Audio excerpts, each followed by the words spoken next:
This is The Gorge. It's a podcast where my friend Sarah and I gorge ourselves on what's happening in the world of video games and entertainment. The Gorge is brought to you by Patreon. That's patreon.com/thegorge, where for just $5 a month you gain access to not one, but two podcasts. $5 gets you Takeout, a monthly commentary track where Ben and I decide we don't feel like playing something, so we just watch something and talk over it instead. And $2 gets you a grab bag of things at this point. It just gives you a bunch of cool stuff. Any extra bonus content we do. You remember being a little kid and you would go to like a classmate's birthday party and their mom would give you a little Ziploc bag full of like one of those candy apple suckers and like a pack of Smarties and like maybe some stickers. That's what the $2 tier is. That's the $2 tier. It's just it's a bunch of stuff. There's all kinds of stuff in there. Anything that isn't takeout goes in the $2 tier. That's how I say it. So, if you like that idea, head on over to patreon.com/thegorge. Kick in however much you want. We appreciate $2. We appreciate $5, $10, $100. Don't actually spend $100 a month on this podcast, but if you want to, that'd be super cool. Maybe if you want to give us like $100 for a month and then you don't have to like donate. That's right. Like you can just cancel your tier at that point and just like, We need to turn on the early subscriptions. Like we could do that. I always forget that that's an option on Can Patreon. you do both? Can you can you set it so like people can pick? Okay. Yeah. Do you like listening to an episode of The Gorge where we talk about gorge business on air? That's what's happening right now. Anyways, maybe we'll do that too. So maybe we'll do that too. We'll see. We'll see. The other thing, I posted this on Twitter today, but I'll talk about it now real quick. In November, y'all should get excited for Super Novembario. That's a mouthful. I was thinking about it. I've been thinking about it for a while, and I'm like, okay, my options are the closest months are November and March. Because Super Mario also sounds pretty good. Yeah. But then I'm like, no, Novembario sounds worse, so that's the one I'll go with. That's the one you've got to do, yeah. Yeah. Like, that's the one that sucks way more, so of course it's the one you have to take. I understand. I won't be present for a lot of that one, but it's fine. Enjoy Mario with Oats and Saturn and Ben. So yeah, it'll be fun. I'm doing Mario 64 Render 96 edition. Yes. Which I got running yesterday and looks really good. It's very weird to see that video game look good. Yeah. And then whatever else I play is decided by you, the audience. Go look at the poll on Twitter and vote for what you want me to play. So yeah, that's not for announcements. What have you been up to? The big thing is obvious. Yeah. And before the big thing, the answer is not much. Because the big thing happened and is interesting, I'll say. Other than that, not much. I'm trying to remember if I've done anything else. Nothing that's important, I guess. I'm tired. Yeah. I'll come back next week and be like, actually, I did a bunch of stuff. I just can't think of it right now. So yeah, let's talk about Starfield real fast. Let's talk about Starfield real fast. Starfield is interesting. Starfield is weird. I don't quite know how I feel about Starfield yet. Right now, my biggest the biggest thing I feel when I play Starfield is I am annoyed.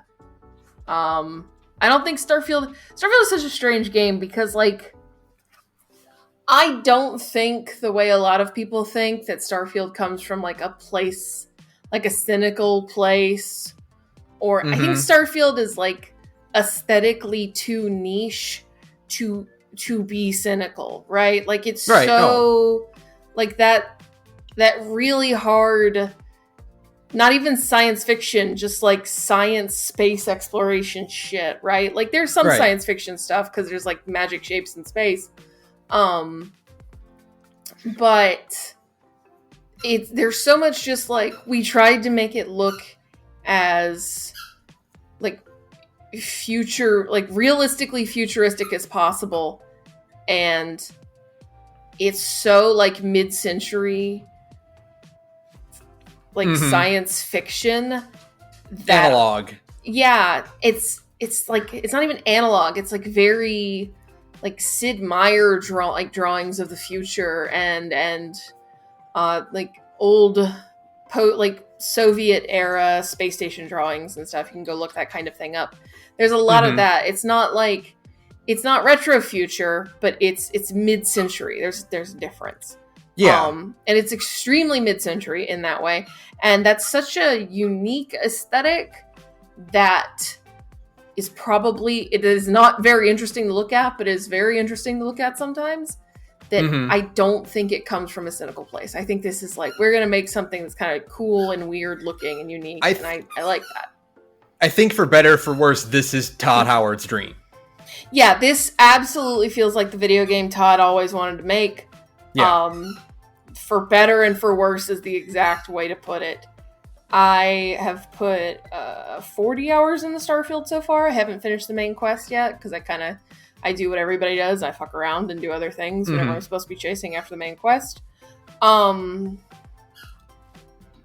It's just a lot of screens, man. It's a lot of screens to go exploring. There's a lot of mechanical friction between you and the exploring, and the exploring that exists is not very good. So there are too many loading. There are too many screens, things you have to do to get to your next location. Right. Like in Fallout or in Skyrim, you can just fast travel. I want to go here. You fast travel. You're there. Right. It's one screen. You can't do that. You have to get to the atmosphere of the planet before you're actually allowed to go on the planet. Yeah, because they have to, and that basically exists entirely so you can feel like you're piloting a spaceship, but so they can also do the whole, like, sometimes force you into a dogfight, or they can do the contraband scanned stuff like that. They want to force you into, like, having ship-to-ship conversations and stuff like that. And the problem is that it feels extremely inorganic. And this problem could be solved if this was a single galaxy with, like, 15 planets in it, and you could just fly between each. Yeah. Like, that would solve every problem. If you can't fly between every planet in Starfield. Like, you literally can't. It's not possible. Somebody flew to Pluto, and it took 7 hours. So, you know. Yeah. But the cities, the big 3 cities, those are cool. They're incredible. They're great. It's so weird. There's so much so much of this is like, where was this heat for Fallout 4? A lot of this heat is in 76, but then like there's a lot of stuff in 76 that should be in Starfield and just isn't. There just aren't skill checks in conversation. Right? Like the way I've gotten a lot of skill checks. Like where they're actually testing against your medicine, or is it just to persuade? No, like I've had, like, you have medicine, you can use this dialogue option. Okay. Yeah, like there's a bunch. Like as you start getting them, like as you start doing a lot more side quests, like I've had shots where it's like, oh yeah, I forgot I even picked up that skill, but now there's a dialogue option that I can pick to bypass this whole thing. Then that's good, because the main quest is I guess the thing is that the main quest is not a very good indicator of what kind of game Starfield is. Oh no, so everyone who's saying do it in New Game Plus is correct. Yeah. Because you use the main quest as a way to build up some levels early on. And then in your second playthrough, you can just coast and see all of the really, really cool stuff the game has to offer. There are a ton of really interesting quest lines that I've done so far. Yeah, and that's the problem. I guess not the problem. It is the problem. I will say it's the problem. The problem is that, one, probably the best way to play this game is put 30 hours into a main quest that just isn't very good. And then 2, like, there's no, I mean, you can, if you you really don't have to finish the main quest. You can just go do the thing where you fuck off and just play the rest of the game. Mm-hmm. But like if you're a Bethesda freak and you finally finish the plot, it's like, okay, now do a New Game Plus and you've lost all your map markers. It's like, okay, well that's an insane way to design your New Game Plus. It's just a weird game. I don't know.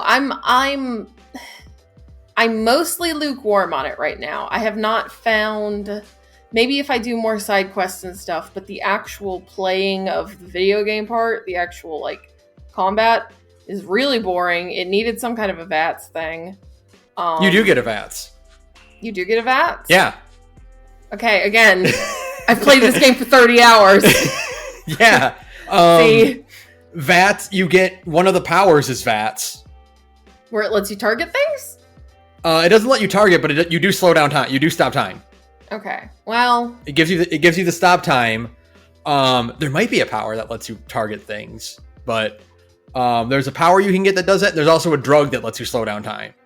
Well, that's just jet. That's not really like what I'm talking about when I say VATS. Like VATS is like you can target things and it gives you like the sense of a kind of turn-based action, right? Mm-hmm. Like, and again, I've played the game for 30 hours and I haven't hit that yet. I think that's the problem, is that it's like a lot of that shit is gated. And so the pacing is the weird part of this game. That's the thing. I think Starfield is just very paced very weird. So I don't know how, I sound really negative right now, and it's mostly because I am. But like, I also know that there's good bones here, right? Mm-hmm. It's just a weird game. That's what I come down on it, right? Is that it's a very weird game. Mysterious Jogo. Truly. After finishing it and doing New Game Plus, I've pretty much, like, I was also like kind of like, well, this isn't what I wanted, like I expected it to be, you know? Right. Like the mechanics are not exactly what I was anticipating from this, but as I've been playing New Game Plus, I'm really turning around on it. Okay. I am like way more enjoying it for what it is not, what Fallout doesn't do. Right. But the fast travel system is garbage. And fast travel system is garbage. They need to fix that somehow. I don't know how. I don't even know if that's possible because the game is like built around it. But like, there's really nothing in like I went to like a story planet, right? I went to one of the story planets and like I just walked around for a little bit after finishing the story, the story bit, and there's like nothing on that planet. There's just like nothing. There's just like literally procedurally generated in the fact that there was a tree sticking out of one of the stairways I was trying to go up. I haven't seen that, so that's good. So it's just like a lot of procedurally generated content, and I'm just like, I'm not seeing it yet. I'm gonna keep playing it because I put a lot of work into upgrading my computer to play it. I'm gonna keep ticking away at it, but I am not seeing it yet. I'm hoping I see it. I think you are at the part where the main quest actually gets really interesting. Okay. Based on what you told me where you were previously, like you're about to get to one of my favorite quests in the game that I think is really, really cool. Okay. Cool. And what New Game Plus actually is, I think, is actually super interesting. Okay. Cool. And from what I see, New Game Plus gets even weirder. I love the idea of just stacking New Game Pluses on top of each other. Yeah. I think so from what I gather, there's New Game Plus. New Game and New Game Plus are like standard. Like this is what's gonna happen in them. Mm-hmm. New Game Plus and onward up to like 10 has like a list of random things that it can do to your campaign. Interesting. Yeah. Why would you make your video game like this, Bethesda? That's an insane way to do it. Cause like, I know that when the mod that comes out that lets you keep your map markers and other shit between New Game Pluses. I think that will make the New Game Plus system less insane. But right now, like the New Game Plus system, especially if it's doing weird shit in like plus, right? It is not incentivizing you. Like, so if there was like if there's like your original game and your New Game Plus, right? Right.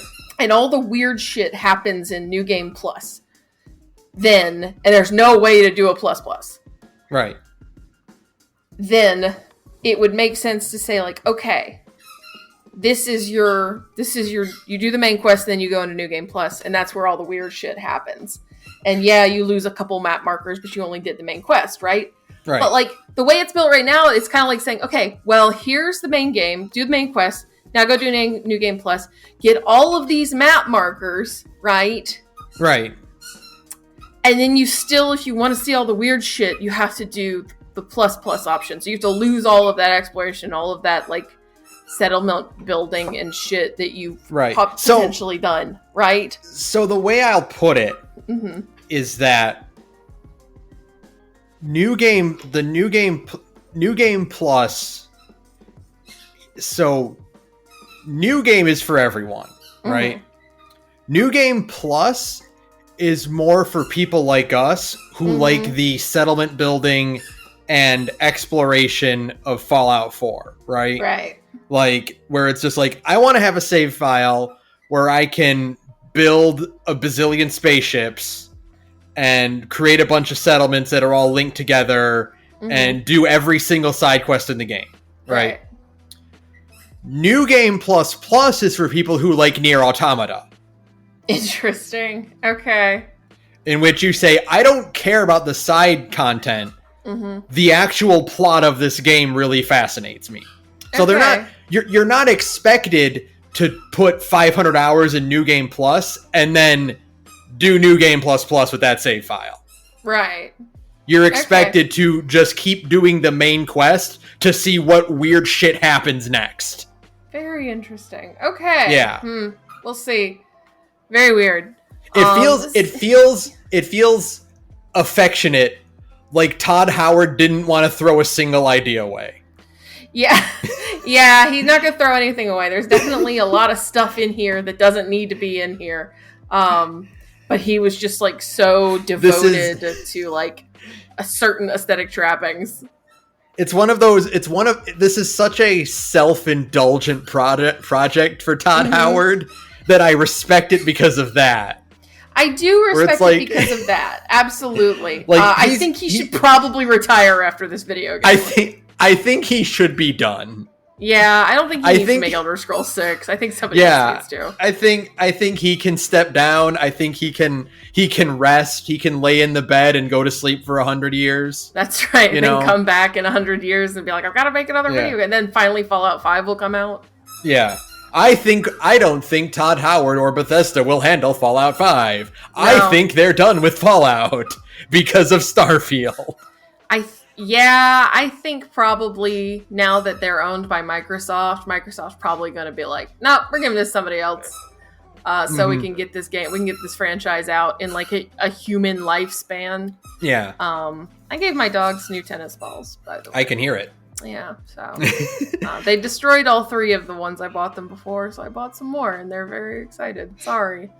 But no, I think I'm very excited for you to get to more of the main quest and for you to start New Game Plus, because when I did, it was kind of like it clicked, and I was like, oh, okay, now I know what to do. Now I see what this game wants me to do to have fun. Right. I do wish there were better companions, though. I have not found any. The only one that I found that I'm actually in any way attached to is the adoring fan. That's correct. Yeah, he's really funny. Constellation is extremely boring. But I know there are better companions maybe out there. So we'll see. But But yeah, no, I can't really talk more about Starfield until I put more hours into it. It's one of those games where you gotta spend a lot of time to play it. Right now, I'm a little lukewarm about it. But maybe if I put a little bit more time into it, that lukewarm feeling will go away. We'll see. It's kind of, it's kind of like the first season of Next Generation. Sure. You gotta Well, Ben, I got bad news for you. I've never watched the first season of The Next Generation. So we have a problem with this metaphor. Well, then, Sarah, what you do is you go on the Nexus and you find the New Game Plus save file mod. Then you just do that, and then there you go. Bing, bang, boom. It's actually not a bad idea. It's actually a really good idea. I mean, from where you are right now, you're like 5 hours from ending the game. So, like, just go do it, and then you'll be like, oh, shit. Okay, Todd. All right, Todd. You got me. Oh, Todd. I really wish you would just retire now. There's a lot of stuff in this video game that's just like, But yeah, no, Starfield, it came out. It's not bad. This is a weird place where it's like, we're all like, Starfield came out, and I don't think it's bad, but I don't know how I feel about it yet.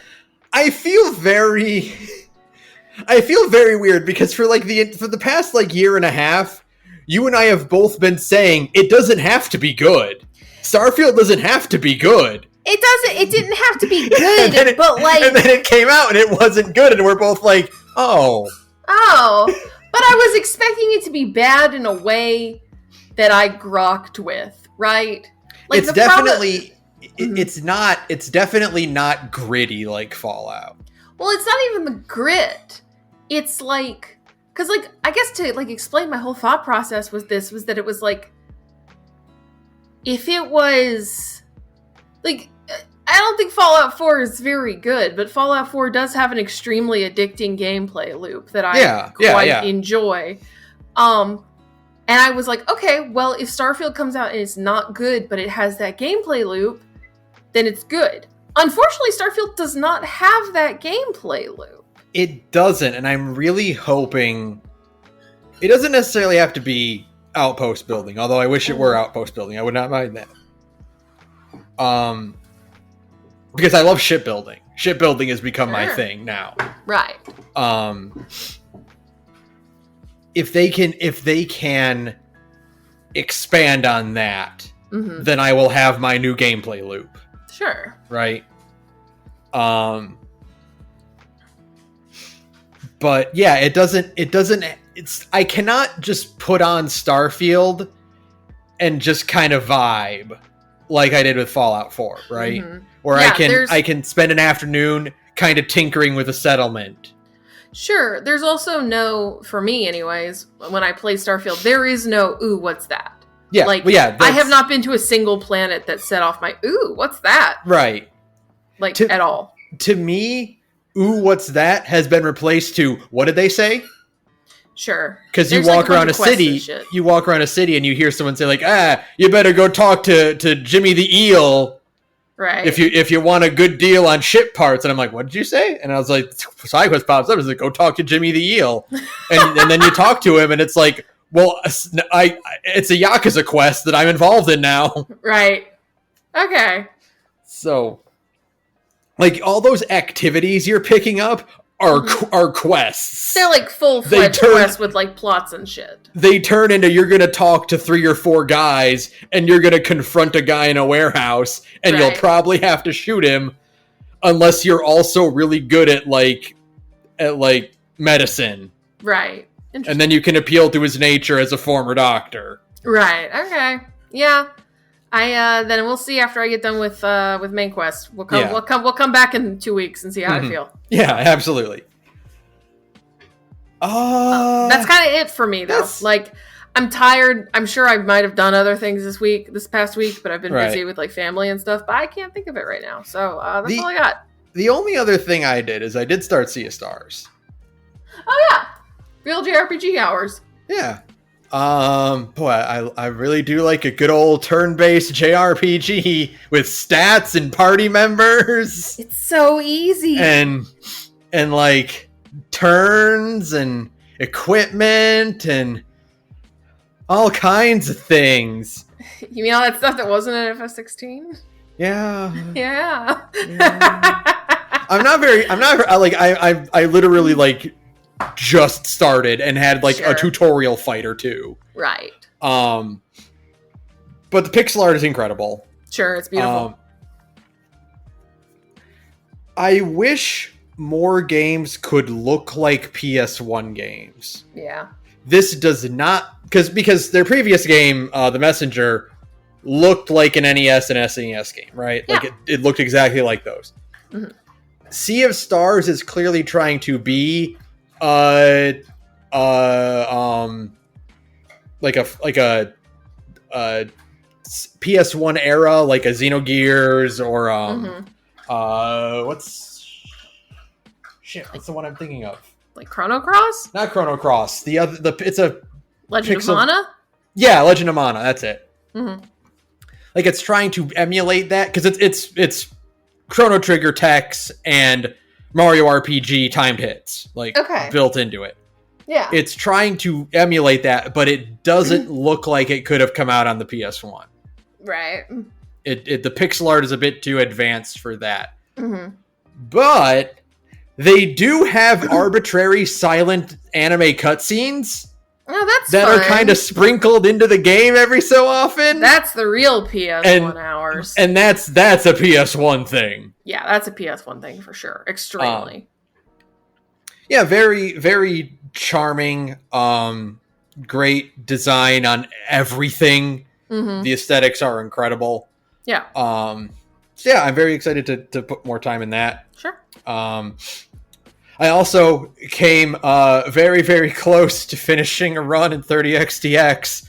It hasn't happened yet. It'll happen someday. There are so many bosses at the end. I know. I'm sorry. It's so you beat the 8 Mavericks, right? And you go to Sigma's castle, right? Like his fort. Mm-hmm. You fight. You do one level. You fight a sub boss, and then you fight Sigma. Mm-hmm. Sigma runs away and summons a big dragon. You get on the big dragon and you do a level where you're climbing the dragon. And you fight a sub boss and a main boss in that. I see. And then you go inside the dragon. Uh-huh. And you do a level there.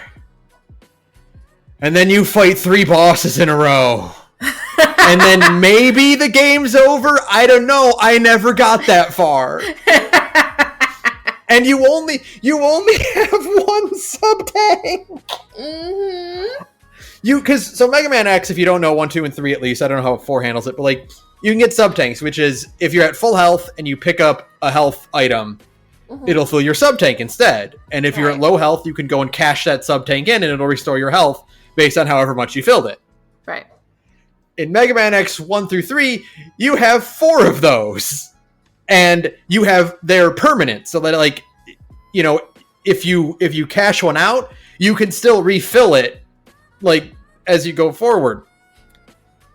Right. You get one sub tank that is basically a free life. Like if you like in Hades where you have the boons that like let you revive at like half health if you die. Sure.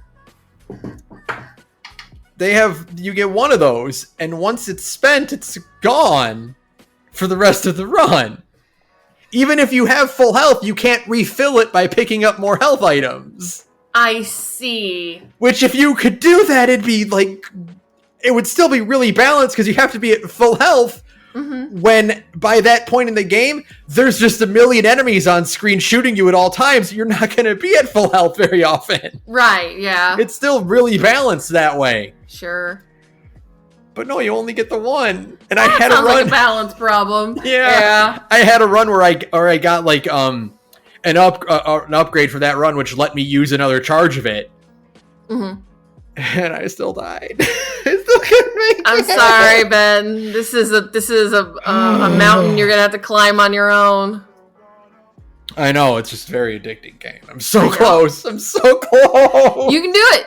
Listen, if you got that close, then you can get past that. I just want to get one. Then it doesn't matter, because like when I play Hades, I like to keep my streak going. You know. Sure. Yeah. Like I get really frustrated if like if I happen to die at all in Hades. Like, right. If I can just beat the game once, I won't care if I do it again. It's not like this game has like a bunch of plot hidden behind multiple runs. Yeah. Right. I just want to finish it once, and then I'll just keep playing it for fun. I'm sorry. Let's talk about the news. Although real fast. What? I have the sneaking suspicion my dog has already destroyed his new tennis ball. I'll be right back. No. Okay. Diva, has Peanut already destroyed his ball? He has!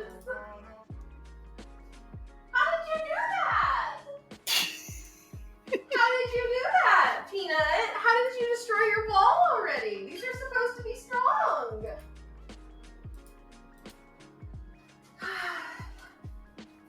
Maybe it's because you haven't had one in a while. I'm really impressed, Peanut.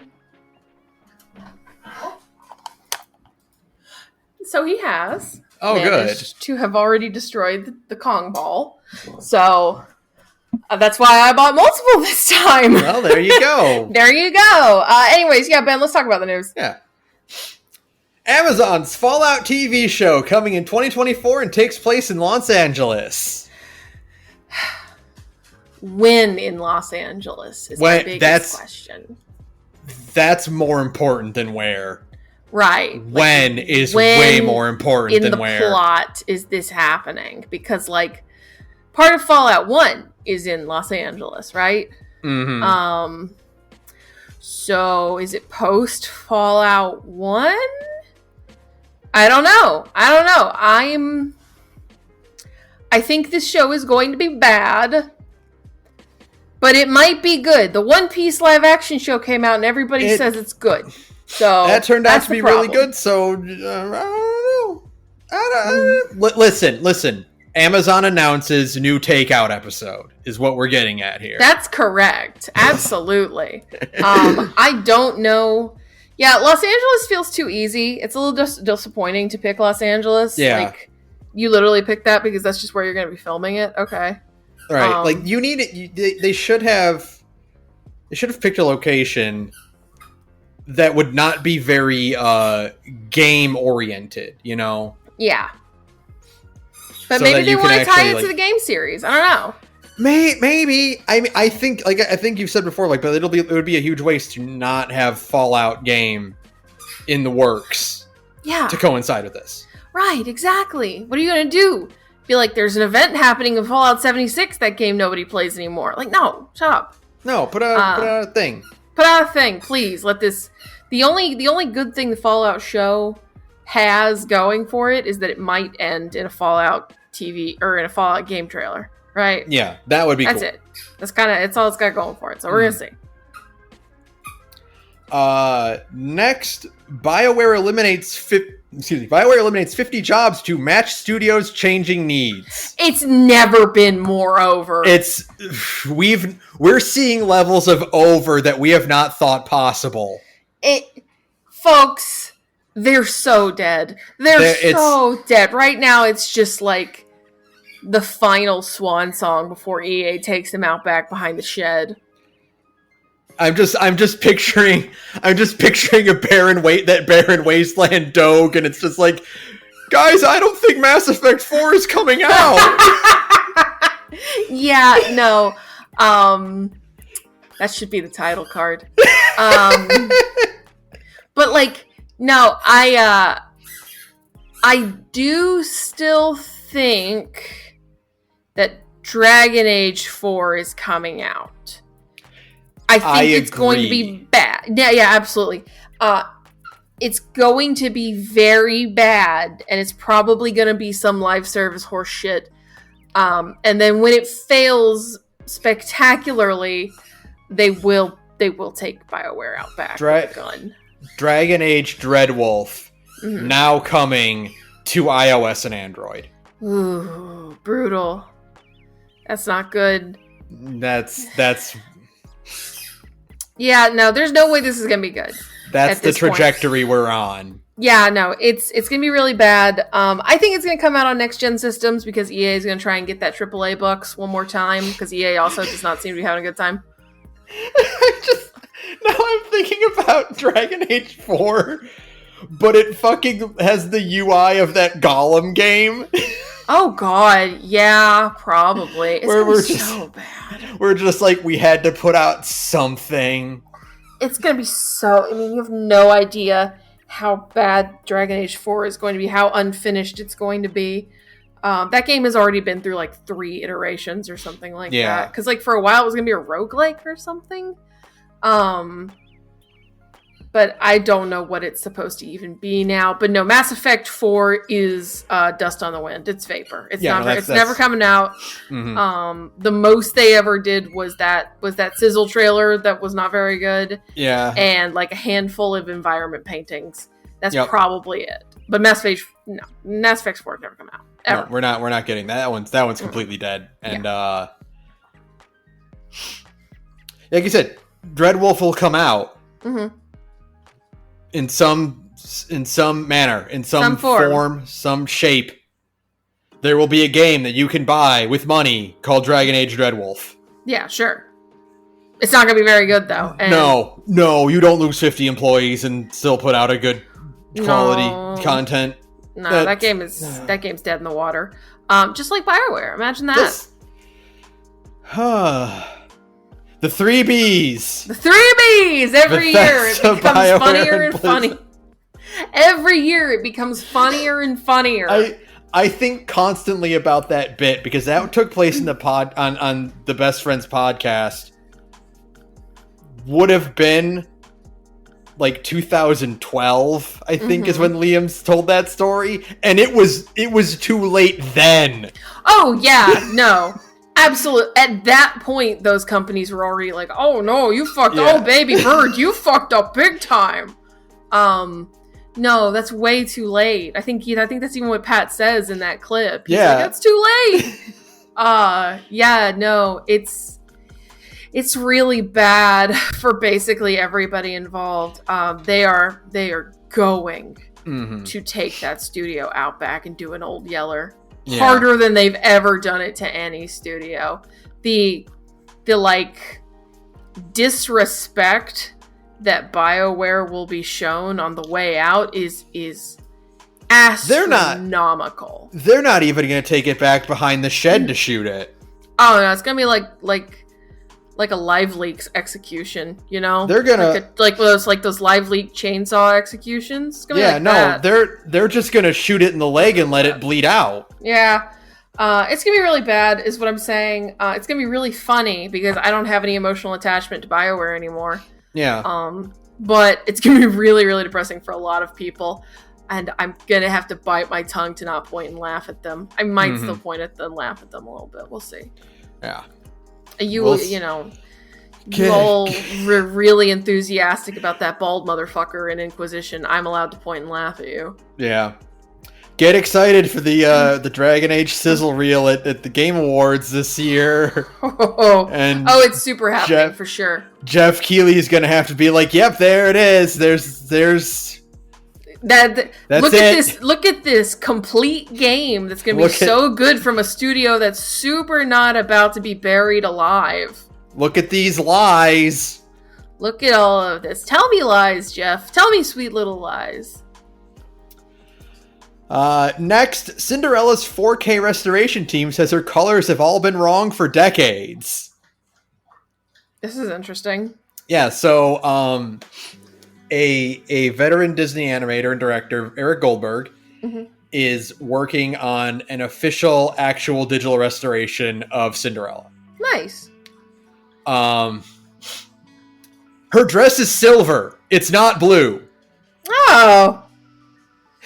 Interesting. I would really like to see that. Yeah, I would like to see that a lot. I guess that kind of makes sense. But you know what? It's blue now. Here is a screenshot from some of their work on the restoration. he also complained about recent like restorations and like designs of her hair being the color of quote Cheese Whiz instead of its actual original like dusty blonde. Right. Oh yeah, that'll be really good. Yeah. I think if anything deserves it, it's definitely Cinderella. Yeah. Yeah, that looks great. So yeah, it'll be really cool to actually see that like properly restored and not just increase the color saturation. That's correct, and not like smudge away all of like the film grain and all the beautiful little details. Yeah. Let's do some actual sad news. Oh no. Yeah. Days of Our Lives star and Harley Quinn voice actress Arlene Sorkin passes away at 67. Yeah, it's really depressing that like Kevin Conroy, like basically Batman and Harley as we know them in our brains, have both passed away very recently. Yeah. That role was basically made for her. Bruce Timm was like, no, I heard her voice and I knew exactly what kind of character, and it had to be her. Yeah. Yeah, very, very sad to hear. And we had a lot of bad deaths in the past couple weeks. Yeah, it's been pretty rough. We also lost the lead singer of Smash Mouth. We did, and he was having a hard time. Yeah, he was having a hard time. His apparently like part of the because like kind of toward the end there, he's been very erratic. And of course, it turns out that like he had like a kid die of leukemia at like 6 months old or something like that. And then he kind of just drank himself to death, basically. Right. So it's just been very kind of sad and upsetting. I'm really sad about, like, 67 is pretty young. Yeah. That's a really early time to go out. That's really sad, you know? So, just like very weird to me that both, you know, Kevin Conroy, so Batman and Harley Quinn. Yeah. I mean, even her name, right? Arlene. Yeah. Harleen. Like Harley Quinn's name is Harleen Quinzel, right? Yeah, that she was designed for that character. Yeah, so it's very tragic. It's very sad to hear about that, you know. So. Next, Saints Row Studio Volition's shut down by Embracer. Ooh, everybody's about to get embraced to death, baby. This is also very bad news to say. Oh no, because the bloodbath is about to get here because like Embracer Group has no idea like what they've done, right? Because this article was about 2 weeks ago. And there was more today. Yeah. About Embracer Group. Yeah, no, Embracer Group just like literally bought these companies as assets, and I assume they thought they were going to be able to flip them. Like, I suppose in my head, and we talked about this a little bit in the Discord, but I had the assumption that they were being bought so that Embracer Group could try to become like an EA or an Activision, like a big publisher with a bunch of studios under its wing, right? Yeah, that's kind of what their goal was to snatch up all of these smaller studios and like be the central hub for these not quite indie but like double A studios. Yeah, but the thing is that I now wonder if that actually was their goal, because these days it seems like the goal of every company, it's not seemed like it is true. The goal of every company is to be devalued enough, like to make enough stupid decisions to devalue yourself so that somebody else will buy you out for bigger bucks, right? I assume that Embracer was trying to do something similar without the devaluing part, where like they would be able to say like, okay, we bought all these studios for a song, like Tomb Raider and stuff, right? Right.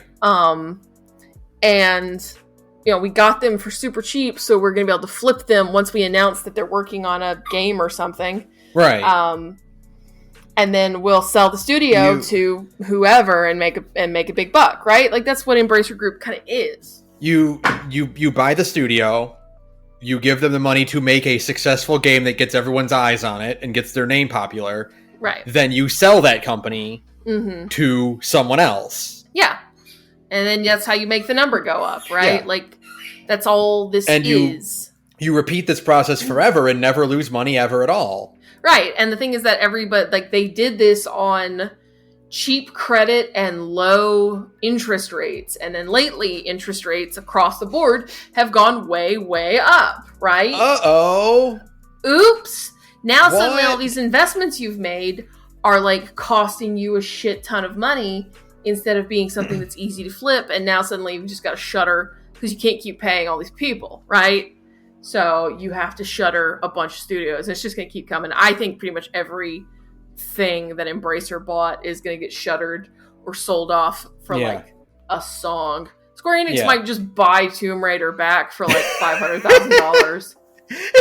That would be so funny. They might literally just buy Lara Croft back for nothing. They're just like, Lara, come back over here. Yeah. Come on. We kept your room for you. For like literally like nothing. They're gonna have to just sell it off to pay off creditors at this point.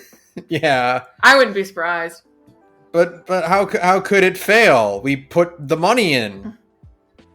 What do you mean business risks are actually risks? That's not fair. Yeah, well, these people are not very smart is the thing. So, but it was supposed to make infinite money forever. Yeah, the line is always supposed to go up, right? It's only supposed to go up. We're supposed to make more money every year. I don't know who the fools in charge of this company even are. Like, they seem to have just kind of come out of nowhere and bought a bunch of shit up and then just immediately fumbled the bag, which is impressive. Yeah. To just fuck up to such an extremely impressive degree so quickly, but you know. Mm-hmm. Next, classic Nickelodeon series Rugrats is getting a new game on NES and modern platforms. Excuse me? It's getting an NES game, like a cartridge. Okay. Like an actual cartridge. Like an actual NES cartridge. That you can put into your NES, but it also has a modern version that looks like... This is actually really impressive. The NES game looks exactly like it could only come out on the NES. Like 100% perfect NES replication. The modern version looks exactly like it was a Flash game on Nickelodeon's website. Oh, that's funny. And it's impressive how perfect they got it. Just kind of click through the trailer a little bit. Okay. And you'll see what I'm talking about. Because it's kind of impressive. Oh my god, I am never going to play Honkai Star Rail, ever. Leave me alone. Okay, so that's the NES version, I assume.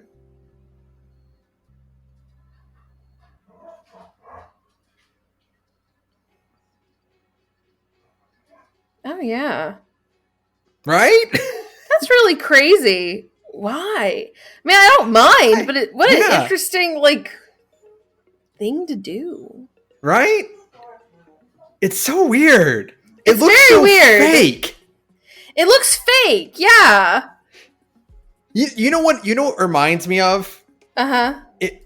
The first stage in the Hex where you play as the platformer mascot character. Oh yeah, absolutely. Reminds me of his levels.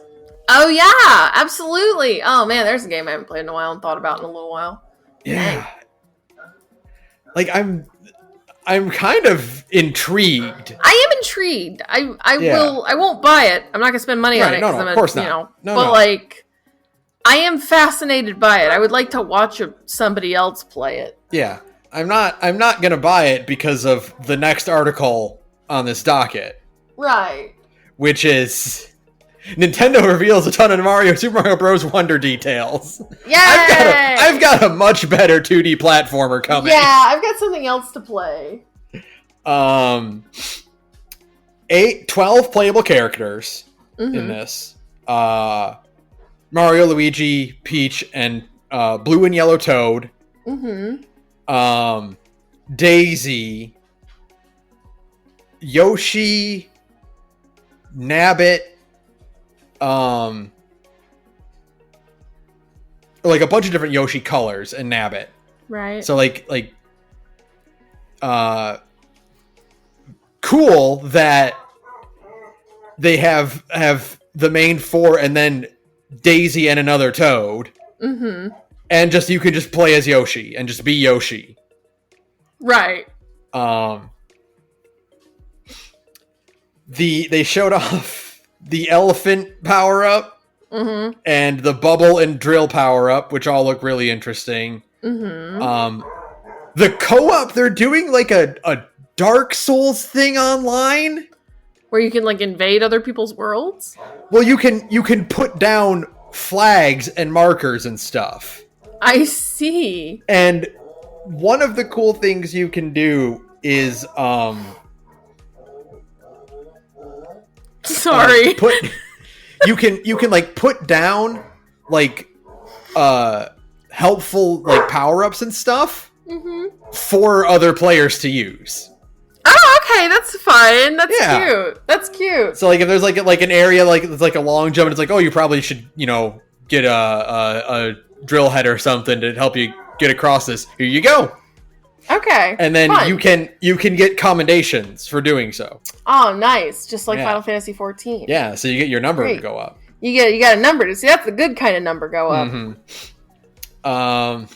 Yes, you can ride Yoshi if you're an elephant. Yay! He looks extremely. I did see that. He looks very unhappy. Yeah. Yeah, it's very funny. Yeah. It looks great. Like I haven't been this excited about a platformer since like Super Mario Bros. Wii. Right. Like this looks absolutely phenomenal. They have still not announced who exactly Mario's new voice actor is. Oh yeah, that's right. Which they're probably not going to do until we hit credits of the game and we find and then they'll show it for sure. Be like, I'm starring so and so is Ms. Mario, right? Or it'll just say like voices and then list off everyone else. Like, hey, there's a name that's on here that wasn't on here before, and Charles Martinet's name is not on here. That's right. So that must be it. That's it. Oh Lord. Well, hold on. Before we go to the next news article, I have to find out what he's so angry about. I have to know. Be right back. Peanut, what is the problem?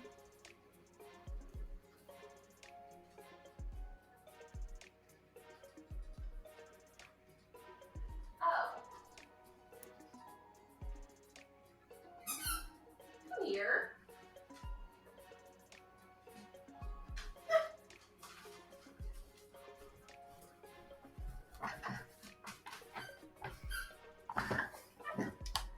And starring my dogs in yet another episode of The Gorge, wherein Peanut loses his ball under a table and and cannot get to it because there's bar stools in the way. So inconsolable. And is inconsolable because he can see it, but he can't reach it. So sorry. That's all right. Next, Nintendo won't release any Zelda Tears of the Kingdom DLC. Yeah, I saw that one coming. I'm actually surprised a little bit. Yeah? That we aren't even getting like one story pack or one like here's a bunch of new fun gadgets to use, like Tears Breath of the Wild got. Yeah, no, I can kind of see why. This game was like kind of famously supposed to just be a DLC pack for Breath of the Wild. Yeah. And then it had like insane scope creep, right? Right. So I feel like they're probably just like, we're done with this. We're done with this map. We're done with this world. Yeah, like Eiji Aonuma says he's, quote, done everything in this version of Hyrule. So like, yeah, he is saying we're out of ideas. Yeah, and I don't really know what they would do as DLC anyways, other than just like more hard content. And yeah, you know, that's what Breath of the Wild has, so it'd just be retreading the same stuff. I would not have minded a Pit of 100 Trials. Sure. In Tears of the Kingdom, because yeah, that you'd have to get real creative with like utilizing fusion and like building stuff. Yeah. That would have been cool. I think that would have been cool, but I understand why not, because again, this game was DLC, and they don't want to and this game already took way longer than I think anybody expected it to take. I think so too, yeah. Yeah, like this video game took way too long. They said they've said they slapped a whole extra year onto it. So yeah. I'm wondering what the next Zelda will be like then. Yeah, I'm curious about that. Because they said they're already planning the next one. I know that this open world setting is kind of what they're aiming for going forward. They said, they did say like this is going to be like the standard for Zelda going forward. Yeah, they want to keep doing open world games. It won't. I don't think it'll be in this version of Hyrule, obviously, but I think there are multiple ways you can approach open world that aren't going to be this. Sure. I don't think it'll play like Breath of the Wild or Tears of the Kingdom. I think it'll have a completely different control scheme. Like maybe they might even go back to like an Ocarina of Time or Wind Waker. Like you can't jump unless you're going off a ledge. Sure. Kind of thing. That might be interesting. I definitely want to know kind of how this will mutate, like what kind of form it's going to take next. Because you can, like you said, you can do a lot with open world. And I don't know, because I do think they're going to keep doing this kind of I don't want to say toyetic, but this very kind of physics-based sort of fun, right? Yeah, they would be fools to not utilize the physics engine they developed. Right, yeah. Like because it would be so robust. Yeah, to abandon all of that after only one game would be foolishness. Yeah, no, I don't think they're going to do that. Like if you're going to import anything, just at least import the fuse and ultra hand mechanics into whatever you make next. Like, I do carry that over. I hope they get rid of the weapon durability. I hope they just go back to regular weapons. Oh yeah, what I would like for them to do is to kind of do a blend of like Ocarina of Time and Tears of the Kingdom. Like, give us a proper dungeon structure again, like a more robust dungeon structure, like Tears of the Kingdom had, but like 8 instead of 4, and not for babies. Yeah. Turn Ultra Hand into a chest item you get in a dungeon. Sure. And then it's a wand it's like an ultra wand that allows you to fuse objects together. Mm-hmm. And it's dependent on like your magic meter, whatever. And then give us back bombs, boomerang, and hook shot. Sure. And just put it in an open. You know what they do? You know what they do? Is they take the world of Link to the Past. Yeah. And you make that 3D. Yeah, exactly. That'd be fun. Like you take a world of that size and scope with like all a bunch of different stuff in it, and that structure, that plot structure of like going to different dungeons and whatnot, and you just put it in a 3D engine. Sure. Yeah, I'd be cool with that. Yeah.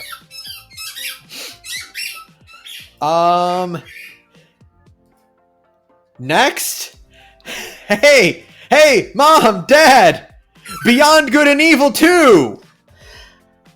What? That's right. Beyond Good and Evil 2, 20th Anniversary Edition. To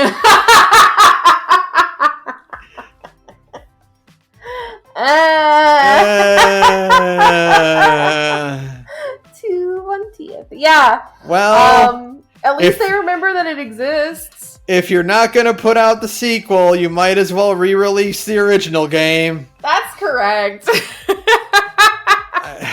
Very funny to me. Like, I also like the idea of a Beyond Good and Evil 1 re-release is very funny to me, because like I think that would be the final nail in the coffin of the sequel, because everybody's going to play that game and realize that it's just like a mid-2000s action platformer. It's like Jak 2, right? Yeah, it's good. It's good, but it's not that deep. It's certainly a good game with a lot of creative art and designs going on in it. But it's It's not. I mean, it didn't really set the world on fire. There's a reason it didn't immediately get a sequel, and it's because it didn't sell that good when it first came out. It did in fact have problems. Yeah, I mean, like, it was a good video game, but it sold just fine. And it was just kind of a game. I only rented it the one time. You know? Yeah. I feel if you're gonna play this game, you're gonna realize that like a modern, high definition, realistic fidelity, Beyond Good and Evil game that they kind of keep advertising with. Well, I mean, they haven't advertised it in 10 years, but what they used to keep advertising with it with 2 was that's like the kind of what 2 was going to look like. Yeah. And 1 doesn't look like that at all. It has like a cool, like edgy, cartoony style, right? It's got a Naughty Dog or an Insomniac art style to it. Yeah. Or like Ubisoft. I was gonna say like Rayman, which is like Rayman because it's Ubisoft. Mm-hmm. It's like its time has passed. Yeah, it's very weird. I feel like putting out Beyond Good and Evil 1 for everybody to play. Unless it just sells gangbusters, which I highly doubt. Oh yeah, no, it's not. It's gonna have a big initial rush, and then it's gonna be like, oh yeah, well, I guess it wasn't very good. Yeah, unless it sells gangbusters, it's going to be the final nail in the coffin of an already extremely dead project, right? Yeah. Mm-hmm. Still very funny to be like, yeah, we're putting out the original in honor of our 20th anniversary. Hey, where's that sequel? Don't worry about it. Have you considered don't even thinking about it? Don't even think. Don't worry. What sequel? What? Don't look behind there. There's no sequel. But there is a sequel. There's a sequel, but not really. Please don't take away our investor money. Yeah, no, we are definitely putting out Sea of Thieves, definitely putting out Sea of Thieves, for sure. That's also totally happening. We're definitely making that. I mean, Beyond Good and Evil 2. I mean, Sea of Thieves. I mean, please don't kill us. Please, God, don't take away all of our investment bucks. Oh, God. Please, we need to keep working. We have to keep the lights on somehow. Next! Puella Magi Madoka Magica. While Purgasnoct Rising, Anime Films teaser video reveals winter 2024 debut. Oh god, oh god, oh god! It's happening. It's been 10 years. It's been 10 years since Rebellion. It's been actually 10 years. This is another case, however, of... I won't believe it exists until I'm physically sitting in a theater watching it, and I probably won't still believe it exists until the credits roll. Right? Right. Like, this is another, like, thing they've been teasing for, like, years and years and years. Like, yeah, we're definitely making a sequel to Rebellion. And nothing has ever happened. And by the time this movie comes out, if it comes out in winter of 2024, and I assume that means, like... late winter. Okay, so the end of 2024. That's what I'm assuming, right? Like, I don't think this is going to come out in January. In, like, 6 months. I mean, but it might. If it comes out, if it comes out in, January through March, then it will be exactly 10 years or 11 years since Rebellion, because Rebellion came out in March, if I'm remembering correctly. But yeah, no, it's so just weird. I think if it was going to be January, February, or March, they would have had that month on there. Yeah, that's a good point. I think winter 2024 is October, November, December-ish. Okay. Still extremely close. That's still close. They're still getting up on there. And I'm just like... every time... I've watched the trailer like 15 times now, of course. Mm-hmm. Of course. Because Madoka is like... one of my favorite things I've ever watched ever, and very, very formative. Never mind, I watched it when I was in my 20s. It's still, sometimes watching things in your 20s can still be formative if your brain is cooked in just the right way. Listen, Monkey Island. That's right. Things can be retroactively formative to your childhood. That's correct, and this definitely was. I watched Madoka for the first time in a year after it came out, I want to say. So I watched it in 2012. And then the movie came out it came out a year later. So I was still pretty young when I watched Madoka, and it immediately cooked my. I beelined the whole series in a single night. I watched all 11, 12, however many episodes, in a single night, and it's kind of like if you watched all of Evangelion over the course of 2 days, which is a thing I also did, which is why I am the way I am. So it's kind of like that. Where if you watch all of Madoka, you stagger out of your bedroom at 3 o'clock in the morning, like, oh God, what have I done? Right. So that's what happened. And then Rebellion came out and basically rearranged my DNA. I have seen the Madoka movie Rebellion 20 times. Sometimes I just put it on in the background while I'm working because I just like hearing it, right? So that's the kind of brain disease we're working with here with me, folks. I love that movie. It has been out long enough that fortunately, no matter what Walpurgis Nacht is, it won't be able to fuck it up for me. Yeah, but I'm really hoping it's good instead of bad. I'm just gonna hope that it's good. That's the feeling. That's the vibe. It looks good. It looks pretty. That's all I want. As long as it's pretty. And maybe the girls hold hands at the end of the movie, Yeah. I have simple needs. I have simple needs. Sometimes you're a Catholic lesbian in Japan, and you're having a hard time, and you just really need the girl you like to tell you it's okay. And I mean, and it actually be okay. So I'm extremely excited. Yeah. I'm just like, oh God, there's going to be more Madoka stuff. I never did watch the anime based off of the gacha game. I heard it's okay. Magia Record. Maybe I'll watch Magia Record someday now. Maybe you should watch that in preparation for the movie. Yeah, prepare my brain to be cooked even more. Because depending on the quality of Walpurgis Nacht, there's a 200% chance I become an even more annoying version of myself. I mean, I'm already on the way there, just with the announcement for the movie, where I'm just like, oh my God, Madoka. But it's gonna get worse. If the movie is good, it's gonna get worse. It's gonna be so much worse. So yeah, I'm looking forward to becoming insaner. Yeah, it'll be good. It'll be interesting. It looks so fucking good. It looks beautiful. So fucking beautiful. Yes. What little bit I've seen, I don't know what the fuck happened to Sayaka and why her face is all wrapped up like that, but I'm sure that'll be part of the movie. Let's go. She's edgy now. She's edgy. She was always edgy. She was always my edgy girl. I'm hardcore now. It's like that episode of Powerpuff Girls where Bubbles becomes hardcore. Yeah. Madoka, I'm hardcore now. Okay. That's kind of what happened in the anime. Look, don't worry about it. That's basically what happened in the anime. Kind of what happened is, listen, maybe we don't want Sayaka to become hardcore. Maybe she just needs to stay her wonderful dorky self. Next, Scarlet Nexus director Kenji Abaki is back in charge of Tales of series. Please be good. Please be good. It's been 2 years since Arise came out, and there's neither head nor hair of the next Tales game. So I assume it's going to be at least another 2 years until the next Tales game.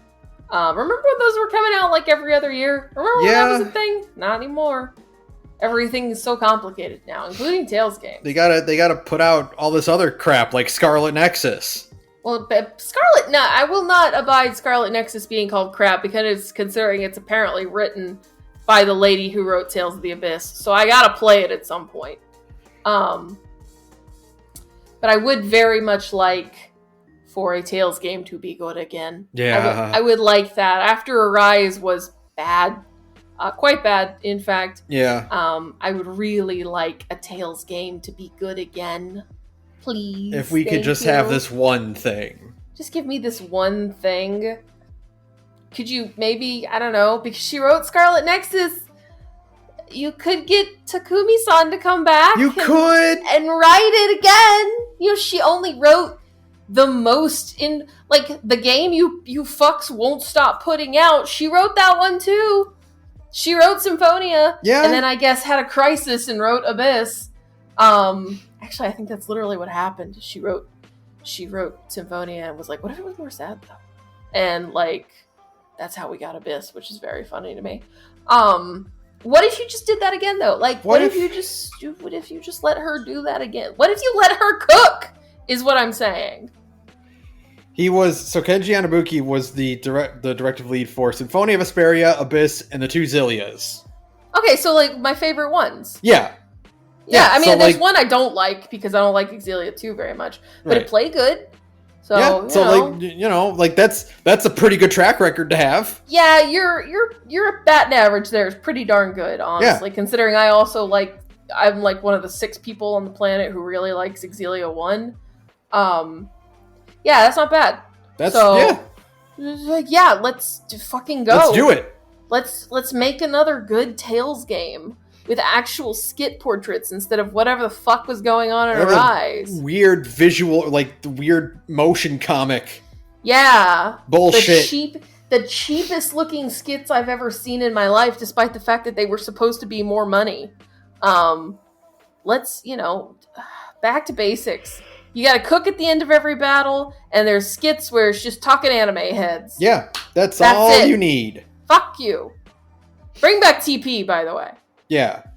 Just use the same design, like battle design as Symphonia of Vesperia, Abyss, and Zillia. Just do that again, please. Do Exillia again, because the thing is that Exillia 1 and 2 are flawed video games. One more flawed than the other. But they're both flawed. But, like, I put the most time of any Tales game into those games because I just really like playing them. Yeah. Like, they're really fun to play, is the thing. Like, they actually have really good battle systems that are fun and fast. And you can do combo attacks, and you can chain those combo attacks into your normal arts attacks so you can do a really big number. And I love big number in a good combat system, right? It's not a good combat system. And also, the battle doesn't take 20 minutes to finish. Battles are really quick and easy and fun, and that's the whole challenge of it. You should consider doing that again instead of bad. Instead of bad. Do good instead of bad. This is a revolutionary idea. What if you made a good game instead of a bad game? Just the Homestar Runner image where it's just good Tales game. Yeah, exactly. It's not hard. At least I don't think it's hard. Maybe it's hard. I don't know. Maybe it's harder than we think. Maybe and they've just gotten extremely lucky. But I don't know. At the same time, I feel like you guys had that system down for a while there.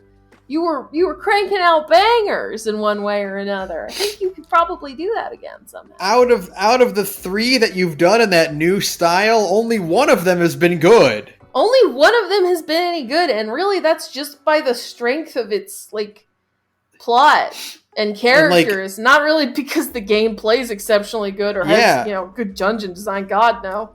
Listen, I like Berseria, but I ain't attached to that combat system at all. Oh God, no! It was bad. I did not like it. No, man, I don't want to play it like that. I want to play it on side scroller where you do directional inputs to do your attack. Yeah, and there's a free run system. Remember the free run system? Remember how fun that is? Anyways, you should make a good Tales game again. Is what we're saying. Please make a good Tales game again. Buy Symphonia on Steam now. They fixed it, kind of. Don't buy Symphonia on Steam now. I'm tired of them re-releasing Symphonia. Send them a letter to Namdai HQ that is just remake Abyss already, you fucks. Have you considered doing that? Just put it on modern console. Put it on modern consoles. What you do is there's people out there in the world who have already done they've done AI upscaling shit to make Abyss pretty, right? Yeah. You go and you pay them for their work. And then you put that work on Steam. And there you go. And then you're done. You're done. And then you also, well, you can't redo the voices because, for many reasons. But you give the game the option to have 2 audio tracks. Like a Japanese language track and an English track. And even though I think the English dub is really good, you know what the Japanese language track has? Right. Voice skits. So you give people the option to do that, is what I'm saying. That's what you need. It's probably why they've never re-released Abyss, because they were extremely fucking stupid and didn't voice the skits. And now any re-release of Abyss with both audio tracks is going to be like, oh, this is really blatantly extremely cheap. Right? Yeah. And you can't afford Yuri Lowenthal anymore to do his voices. He's too busy being Spider-Man. He's popular now. He's way too expensive now. And there's nobody who really sounds like Yuri Lowenthal in the industry. So you can't get a sound-alike either. I mean, you didn't try that hard to get a sound-alike for Yuri, but, Yeah. That's neither here nor there. Just don't do that again, is what I want. Just don't. Yeah, just put the video game out. Anyways. Yeah. Anyway, one more. Hit me. Nintendo reportedly gave private Switch 2 demos to developers. We are coming on the press. We are so close to the precipice of them fumbling this bag. Hey, do you know what they showed on their demo, apparently? They showed a fancy version of Breath of the Wild, yeah. Yeah. You know what that means? It's going to be backwards compatible. Well, we shall see. Because it also could have just been a build for that could make it backwards. I mean, there's so many ways. I would love it if they don't fumble this bag. And apparently it's supposed to be like a handheld PS5, which is like a way bigger leap than what I was expecting. That thing's going to have a battery life of 15 minutes, but it's fine. Oh, you will, okay. That'll be their fumble. Oh yeah, it won't be portable at all.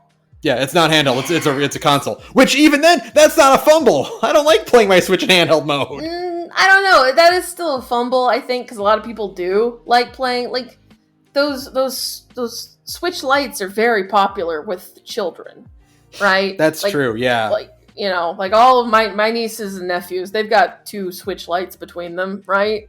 Mm-hmm. They're very popular with kids because kids like to lay in bed and play video games, play Pokemon or whatever children do these days. I don't know. I think that would actually be a huge bag fumble because the Switch is literally in its name, right? But if that's the fumble, I'll fucking take that fumble. I'll take that fumble for a PS5 a PS5 that can play Smash Bros. Yeah.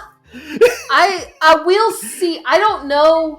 I mean, they really could just completely avoid fucking it up. It might still be portable, but yeah, the battery life will be like 2 hours. How long is Steam Deck battery life? Like not long enough. Like 4 hours or something like that. It's very small, very very small. And this would apparently be stronger than a Steam. Well, no, it would be stronger than a Steam Deck in docked mode, but undocked it would just be a Steam. It would just be a Steam Deck. I don't know. There's a huge chance that they don't fuck this up, but I am a realist, so I'm saying they're still gonna fuck it up until they don't. It's the same thing with new Madoka movie, right? It's like the thing is, like, even if they can get it to look like a PS5, they're not gonna have an SSD in that thing. No. You're still gonna get smacked down with ridiculous load times. Apparently, though, they did eliminate the load times with the Breath of the Wild demo they used for, like, at Gamescom, right? So, like, that's where the back room for Switch 2 was.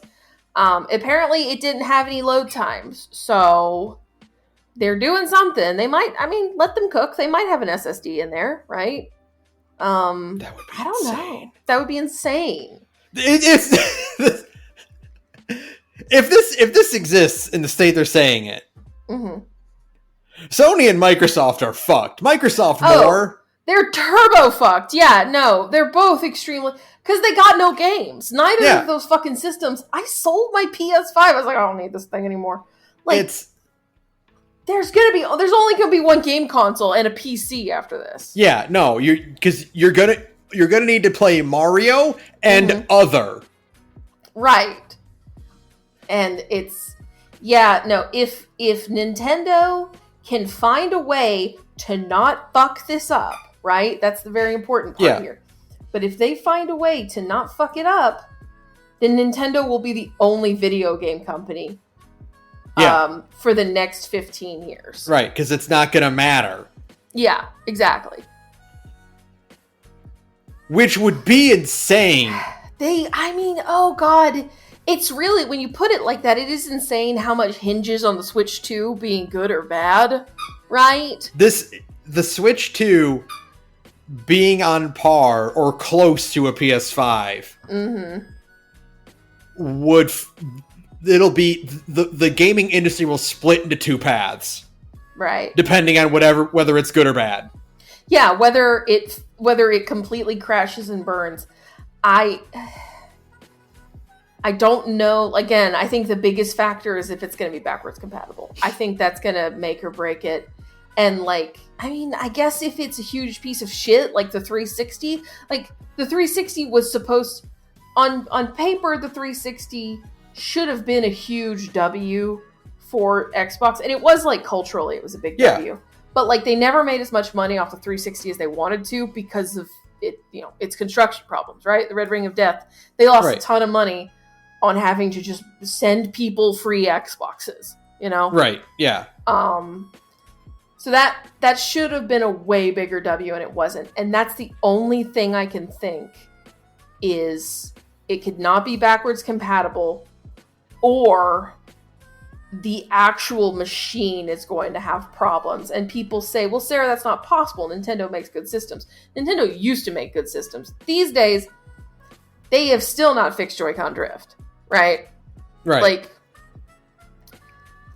It's still a good, sturdy system, but I think the inability to resolve the Joy-Con drift thing kind of introduces the concept that Nintendo could actually make a poorly constructed system, right? Right. That's a low chance, but the chance actually exists now. And that would be a big problem if they knock it out of the park, if they make a backwards compatible, portable PS5 with a 5-hour battery life, right? If they do it, and then if the batteries themselves are failure points, right? Remember when all those Galaxy Notes were exploding? Yeah, that could be the problem. That could be a huge problem. I think that's a very low chance, because it's a low chance, but it's still totally a chance. Despite the Joy-Con drift, there hasn't been a Nintendo console that has a catastrophic failure like that. Sure. Right. And I understand completely, but anything is possible. And this is just kind of me spitballing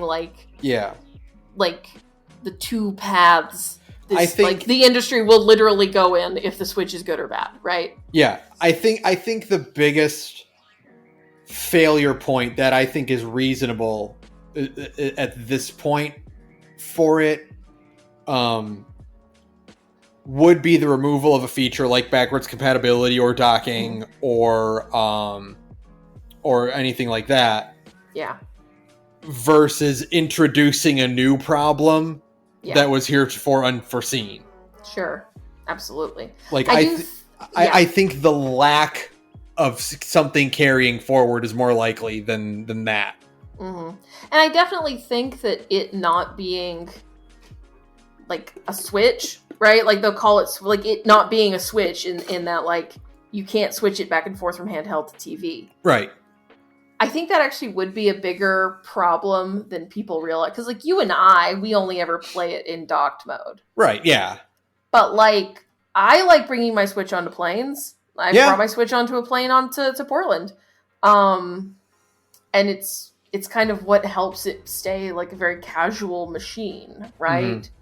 You buy a Switch Lite for your kids. You just kind of lay around and play little simple games on your Switch on your couch.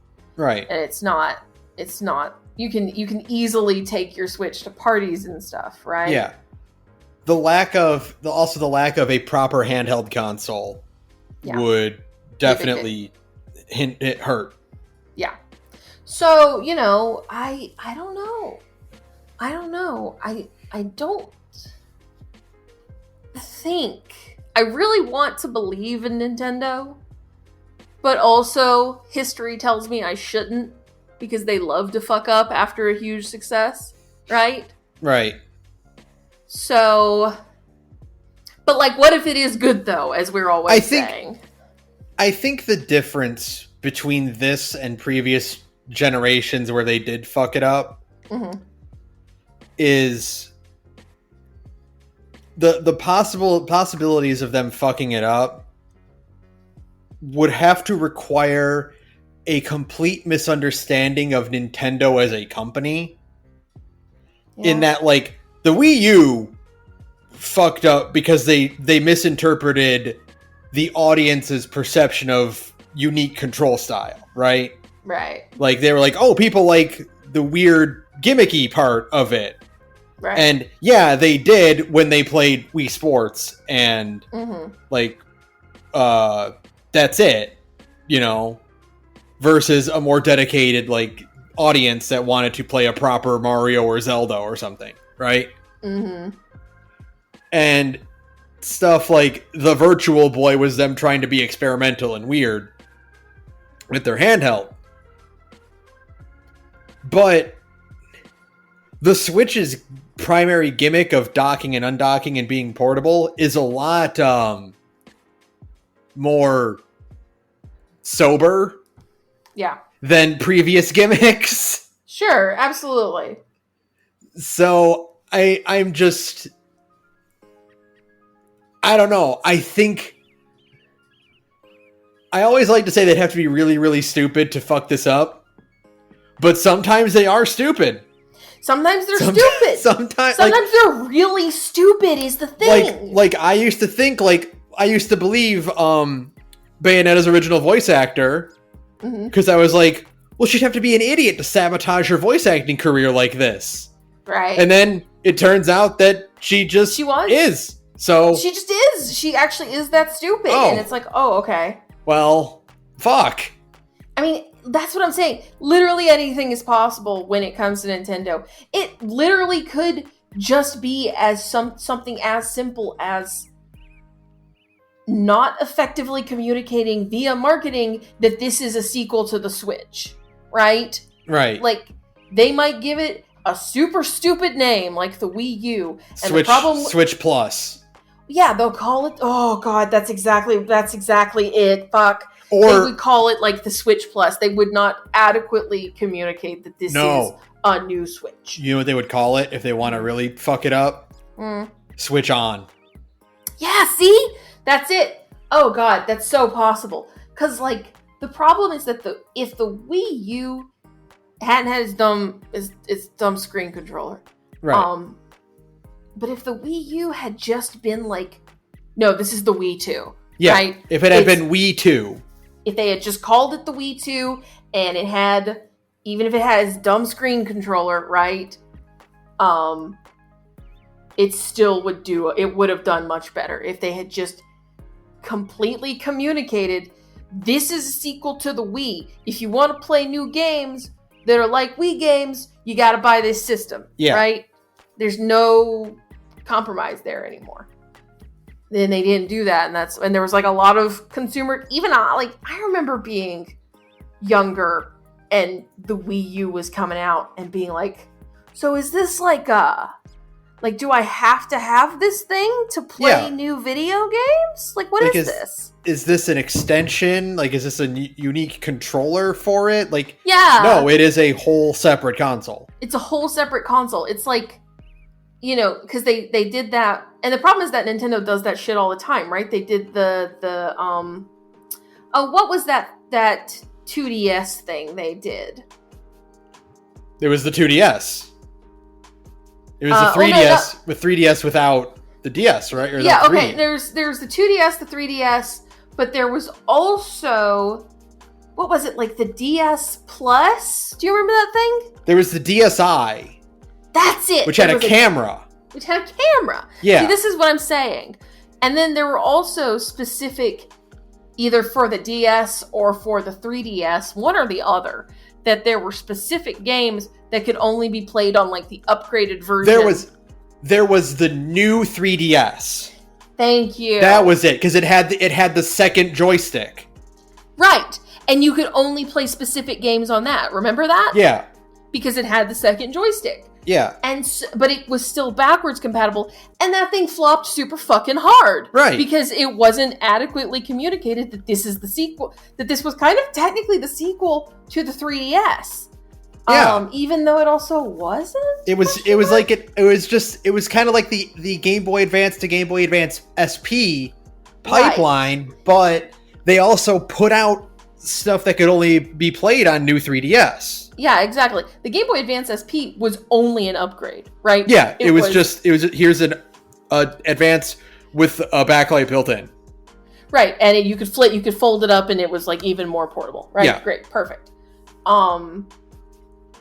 And like, so the new 3DS was very poorly communicated, and it flopped. The Wii U was very poorly communicated, and it flopped. I feel like if Nintendo is gonna do anything, like you said, they're gonna call it the Switch On, or the new Switch, or the Switch Plus, something fucking stupid like that. Yeah. And then everybody's gonna go, well, I can still just play Switch games on my Switch, right? Yeah. And nobody's gonna buy it in the first 6 months, and it's gonna be like, oh no, it's a catastrophic failure. Fuck, we fucked up again. Right? Yeah. That's it. That's the biggest, the most obvious way that they could fuck up. Right? It's funny because, like, to me, all of the ways they can fuck up feel like jokes. Right? Oh, absolutely. You know, and that's what makes it so hard, is that like I said, they'd have to be stupid to do this. And it's like, if you were to pitch, like, what's the biggest way Nintendo could fail to capitalize on the success of the Switch? And it's like, oh, they don't market it very well. They remove backwards compatibility, all that kind of stuff. Like it feels like we're trying to come up with bits. Yeah. But they're all option. They are like legitimate concerns. They are all legitimate concerns. That's the thing, because like we know history at this point. This is a pattern at this point. Like, Nintendo has done this enough times to be like, okay, you had a console that was a runaway success in basically every metric, and you followed it up with a huge fuck up, right? Mm-hmm. They've done that a lot. And that's why every dumb suggestion, they give it a dumb name. They don't market it right. It's not backwards compatible. All of those insane suggestions are not insane, because it totally could happen. I'm very nervous. I'm not going to lie. I know. I'm very nervous about what the Switch 2 is going to be like. What the Switch 2 is going to be. Yeah. Because I would love for Nintendo to have the power behind it that it used to have. Like back when it used to be able to compete with other consoles, like during the GameCube and the SNES era. Right. Like when it was like, everything came out on all three consoles back in those days, right? Yeah, absolutely. I would love to have that era again, where like you had your choice of, well, where do you want to play the new Fallout game? Mm-hmm. What, do you want to play it on your Nintendo console? You can. And it's not a cheap, watered down version of it. Yeah, that's what I'm really... We'll see. That's the thing. It's a new Nintendo console comes out. The gods flip a coin and the world holds its breath. We're all just sitting here like, oh God, are you about to obliterate the industry or not? You know who's really holding its breath is fucking Microsoft. Fucking Microsoft is just like, oh God, please no. Because it's so Jover. Could you... The Actibliz deal goes through. Mm-hmm. They finally get what they want, okay? They're finally riding high on having all that power behind them. And then the Switch 2 is like 1080p 60 FPS. Yeah. It's basically a PS5 that's handheld, and it's backwards compatible, and it has a 4 to 5 hour battery life. They're like switchable. They get it. Nintendo gets in front of the Summer Game Summer Game Fest. Mm-hmm. They hold up a black box. And they show a video, and it's just Tears of the Kingdom, 60 frames per second.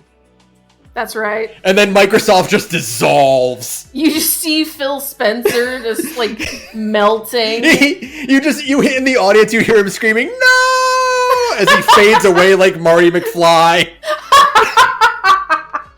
Yeah, exactly. He's just gone for it. It's like his whole bloodline has been erased. It's like he's never existed. He's been atomized. In the show, you just fucking see Doug Bowser.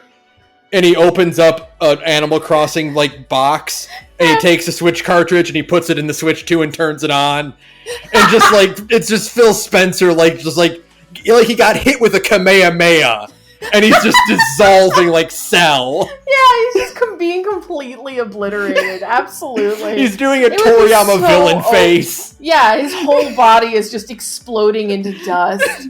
It'd be so over. Oh my god, could you imagine? It'd be the end. That's what I'm saying. Like, the Switch 2, if the Switch 2 is good, so much would basically change overnight. Like, if the Switch 2 is good, it comes out, it's only, like, they come out and they're like $3.99. Oh, fuck. Yeah. They come out, they do the Sony thing. They come out and they just say $3.99, 60 frames a second. Yeah. And they just walk off. You're like, oh god, oh no, everything's over. Nintendo's coming to kill all of our families. All you need to do is you just put the Mario Kart 8 cartridge in the Switch 2, turn it on, say 60 FPS, $3.99, bye. And you're done. And then Nintendo's stocks are like a wall. It's just a straight line into the stratosphere. You literally could recreate the old It Prints Money memes from the DS days? Oh my god. Like with Miyamoto and Iwata's mouths open like little puppets and they're just spitting cash out. You could literally remake that with Miyamoto and Doug Bowser at that point. Right? Oh, that's exactly what we would need. Oh my god. Yeah, it would be the return of the It Prints Money memes because that's what it would do. It would not stop making money. What's the best-selling console of all time now? Still the PS2? Bye. Yeah, bye. No, that's cute. It's adorable. 200 million units moved in 5 years. Our shit's $3.99. Our shit's $3.99, and it's like PS5, but you can still play all of your old Switch games on it. So you have this huge library to play whenever you want. And it's only $3.99. Oh fuck, be over. Switch. They come out stage. Here's the launch console game library. Spider-Man is on it. No, Sony would not allow that to happen. Not even remotely. Not unless Doug Bowser actually killed somebody's family, right? Or had them held at knife point. Oh god. Yeah. That's like the one thing that Sony has going for it, which is the funny part. Sony just looks at Insomniac, and Insomniac's like shrugging, like, I mean, they drove a dump truck full of money up to our house. Their shit costs $3.99. What are we supposed to do? We just want to make more money. Yeah. It really is. It really do be that way. With all of our hyperbole, it really do be that way. If the Switch 2 can be compatible with modern consoles, it's over on levels we've never seen. That's just what it comes down to. It's never been more over, right? If you can sell it for cheap, you can just take that loss, right? If you eat the loss of manufacturing the console and you lose, I don't know, $50 for every console, right? Yeah. You take it and you survive off of software sales until the cost of the console gets cheaper to produce, right? Right, yeah. You just take that hit and you make so much fucking money that way. You make so much fucking money that way. I know you're losing like $50 a console, but think of how many video games you're moving that point. Think of how many copies of Ray Traced Mario you're gonna sell. It's gonna be insane. So, yeah, Switch 2 has the potential to be either the biggest bag fumble in modern gaming history, or the stake in Phil Spencer's heart. There's literally no other option. Are you Are you Gohan or are you Vegeta? That's right. We're gonna find out. I'm. When do you think they'll announce the Switch 2? Do you think it'll be at the Game Awards? They did a closed door showing at Gamescom. Which means it exists. Which means it exists. There's nothing... No, I feel like the Game Awards has always been so boring. I know a lot of people watch... I guess because a lot of people do watch it. But I mean, Nintendo did drop Joker in Ultimate. Yeah, but that was at the Game Awards. That was a DLC character. It's a huge leap from a DLC character to a new console. I think they would just do a June Direct. A June Direct? Yeah, okay. June 2024, they're going to do a Direct. That would make sense. They're going to be like, hey, Switch 2, end of the year, around Christmas, right? Yeah, that would make sense. That's all I can think.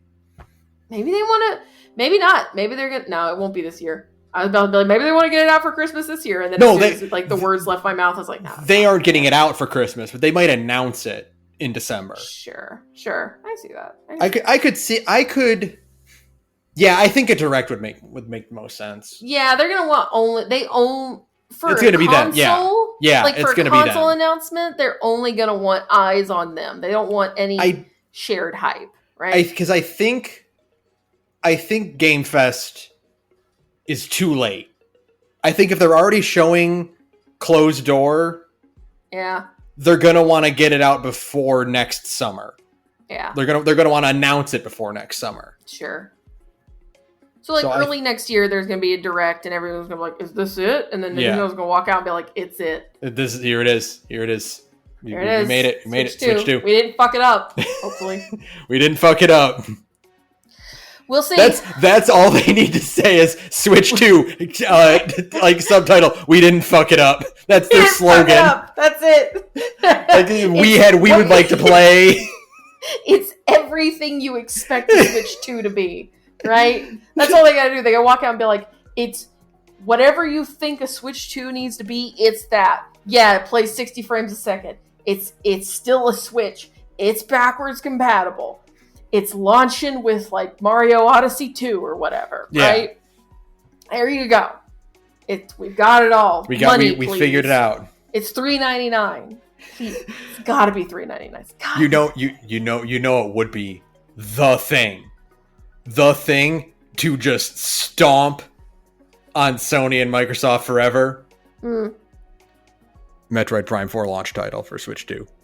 I could see that. They're just like, hey, do you want to know why it took so long to come out? It's on the Switch 2.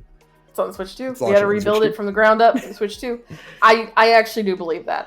That would 100% think they would do that. Especially because Dread was such a huge success in North America. Mm-hmm. Yeah, that's an easy W for sure. Like, hey, you know what? Link had his time to be a launch title.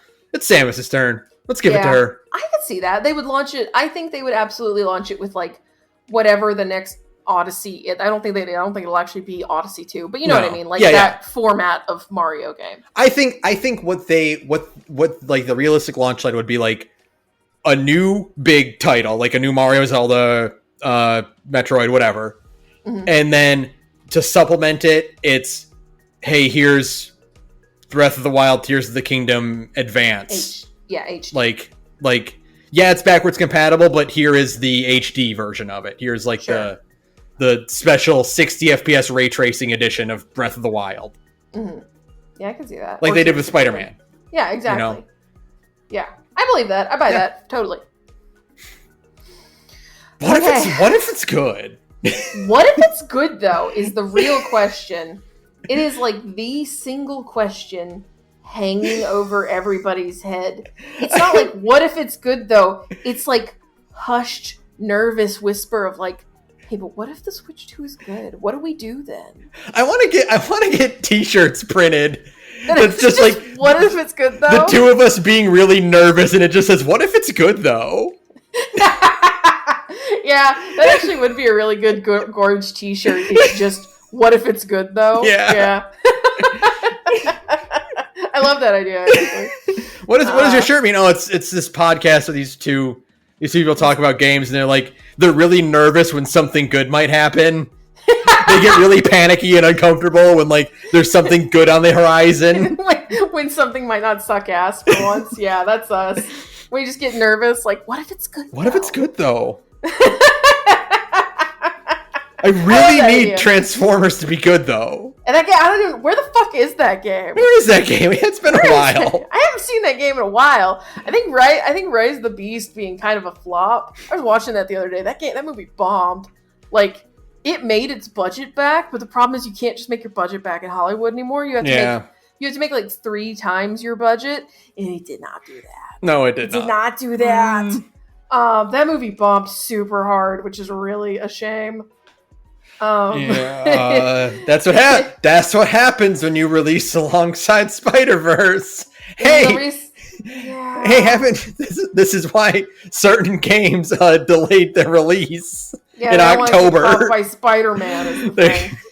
Yeah, it is just like the comic where the Vulture or the Chameleon is running away from Spider-Man. You just see his eyes in the shadows. Yeah, exactly. And I mean, also, no, we can't have this conversation about just like what Rise of the Beast was. It was like a perfectly fine movie. It was a perfectly okay Transformers movie. And that's the problem. It's just like, it's okay. It's like, okay, well, Spider-Verse just came out, so I'm not going to go see a perfectly okay movie, right? I'm going to go watch Spider-Verse.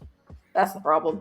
Yeah. But anyway, that's like a whole other conversation. It'd be fun to talk about movies one day and just like ballooning budgets and why they all keep flopping. That might be a fun conversation one day. Yeah, absolutely.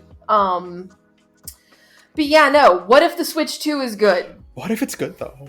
That's the question. That's the question we're asking you as we end the episode. I didn't think this episode was going to go an hour and 46 minutes. The problem is that once you start bringing up the Switch and what it could do to the industry, it's like, okay, well, I have a lot of opinions on Switch 2. We got to get these out.